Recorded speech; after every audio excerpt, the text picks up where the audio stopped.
6월 7일 월요일입니다. 오늘 새벽 우리에게 주시는 하나님의 말씀은 예레미야 13장 15절에서 27절까지의 말씀입니다.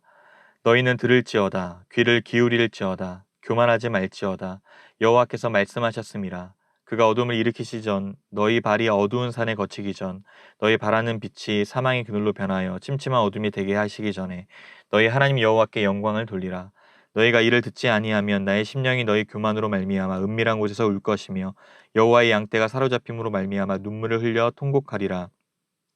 너는 왕과 왕후에게 전하기를 스스로 낮추어 앉으라.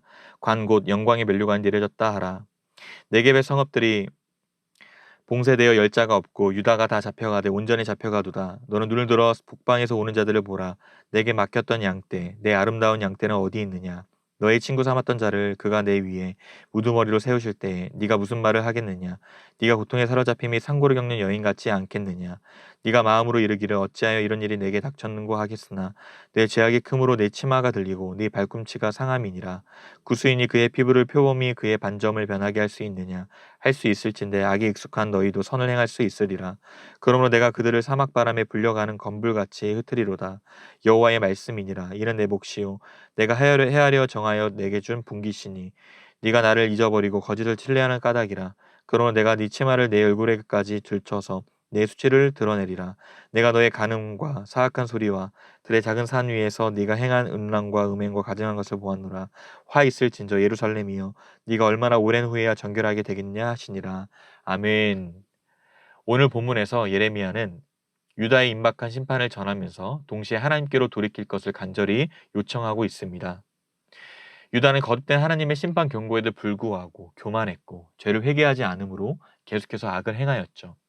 그것은 그들의 죄악이 스스로 버릴 수 없는 지경에 이르렀기 때문입니다. 그럼에도 하나님께서는 유다 백성들을 향한 경고의 메시지를 계속해서 주고 계십니다. 오늘 예레미야를 통해 주신 말씀은 교만을 접고 스스로 낮추어 하나님의 은혜와 영광을 구하라는 것입니다. 그들이 심판을 피해 구원을 받기 위해서는 하나님을 멸시하는 교만한 마음을 내버리고 말씀에 귀를 기울이는 일밖에 없습니다. 여호와의 심판이 임하기 전에, 곧 그가 어둠을 일으키시기 전에, 빛이 사망의 그늘로 변하기 전에 교만한 마음을 내던지고 하나님 여호와께 영광을 돌려야 하는 것이죠.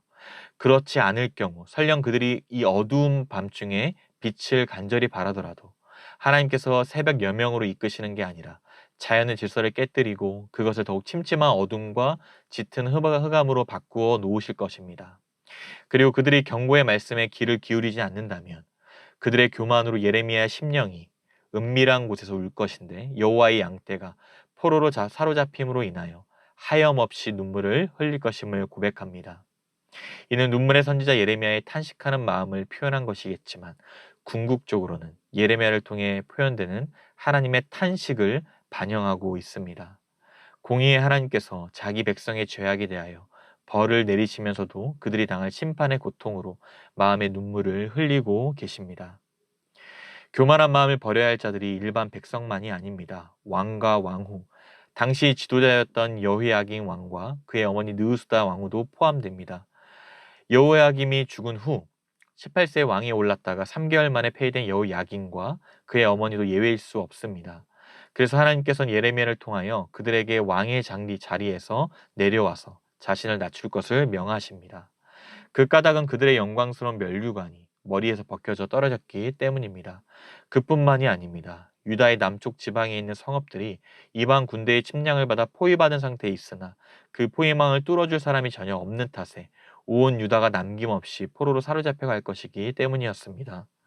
이러한 위기의 때에 나라를 책임져야 할 왕과 왕후는 당연히 교만한 마음을 버리고 자신을 낮춘 채 하나님의 은혜와 구원과 영광을 구해야 할 것입니다. 하나님께서 유다를 심판하시는 궁극적인 이유는 그들의 교만함에 있었습니다. 자신들을 구원하시고 또 언약관계를 맺으신 하나님을 버리고 자기 멋대로 이방신들을 따라가는가 하면 하나님의 말씀에 귀를 기울이지 않는 영적 교만이야말로 모든 죄의 근원이자 심판의 원인이었던 것입니다.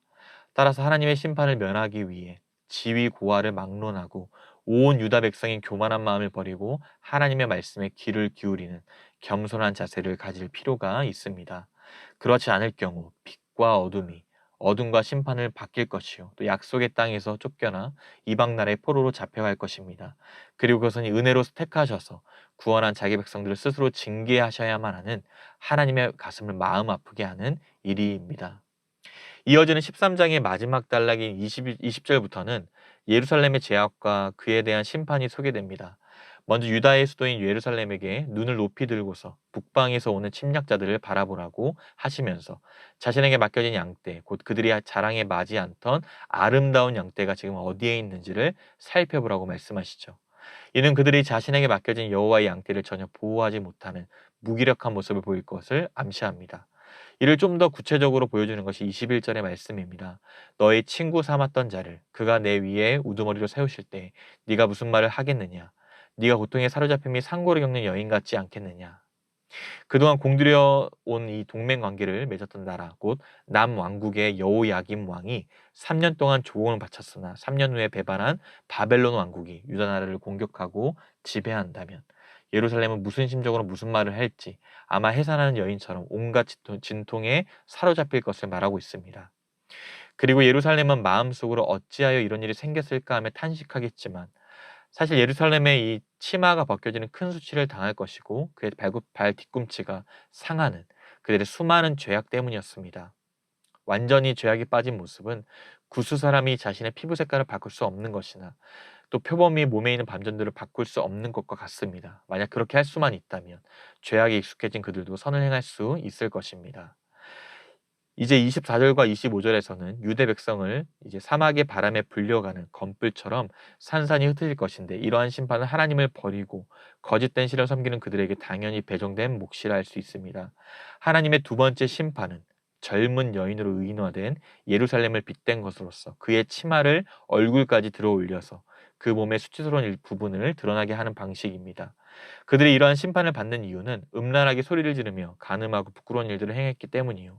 또 들판에 있는 작은 산 위에서 음란과 음행과 가증한 일들을 행했기 때문입니다. 그 까닭에 여호와께서 심판 메시지의 종결 부분에서 저주를 선포하시며 예루살렘에게 얼마나 오랫동안 부정한 채로 있을 것인지를 묻습니다. 도무지 불가능해 보이는 일이긴 하지만 예루살렘이 자신의 부정함을 고치고서 돌아서기를 바라는 하나님 아버지의 그 심정이 물음에 담겨 있습니다. 사랑하는 성도 여러분, 하나님을 떠나 이방신들을 섬긴 자들의 체온은 이처럼 비참합니다. 누구든지 하나님의 사랑과 구원과 은혜를 배반하고 우상숭배의 길에 빠져들면 돌이킬 수 없는 하나님의 심판으로 인하여 크게 탄식하고 후회하겠지만 아무 소용도 없게 될 것입니다. 심판 전에 회개하지 않는다면 범죄한 자들을 향한 하나님의 이 심판을 피할 길이 없기 때문이겠죠. 유다는 예루살렘에 거주하는 통치자들로부터 시작하여 일반 백성에 이르기까지 한결같이 하나님께서 주신 언약의 말씀에 불순종했고 그것을 멸시하는 교만한 모습을 보임으로써 언약 관계에 수반되는 저주와 심판을 피할 수 없게 되었습니다. 예레미야를 통하여 심판의 메시지를 선포하시지만 그에게 유다 백성을 위해 중재기도할 필요가 없음을 분명히 밝히시죠.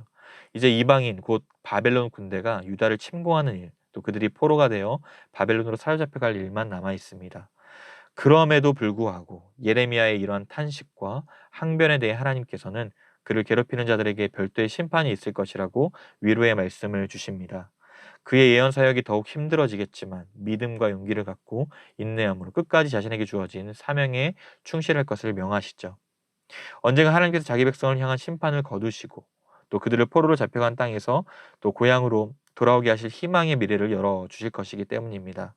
이러한 희망의 근거는 예레미야의 탄식에서 보듯 자기 백성이 처할 심판에 대하여 마음 아파하시고 눈물 흘리시는 하나님의 궁휼하심에서 찾아볼 수 있습니다.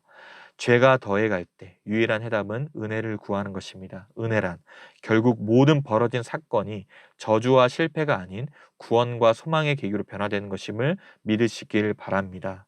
하나님의 백성으로 심판이 임박한 상황에서도 선을 행할 가망조차 없을 때에도 오직 주의 말씀에 순종하여 구원의 놀라운 은혜를 경험하시는 우리 모든 성도님들의 삶이 되시기를 주님의 이름으로 축복합니다.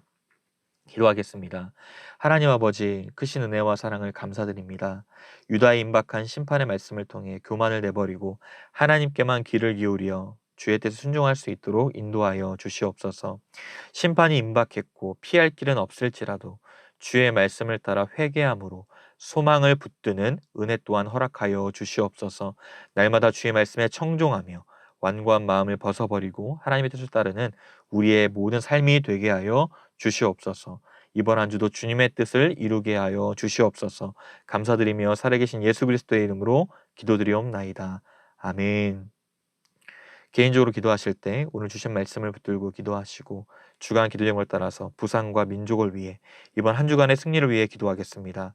한국교회 영적 부흥을 위하여 말씀과 기도로 승리하는 이번 한 주간이 될 수 있도록 마지막으로 코로나19 신부산교회 공동 기도문으로 함께 기도하겠습니다.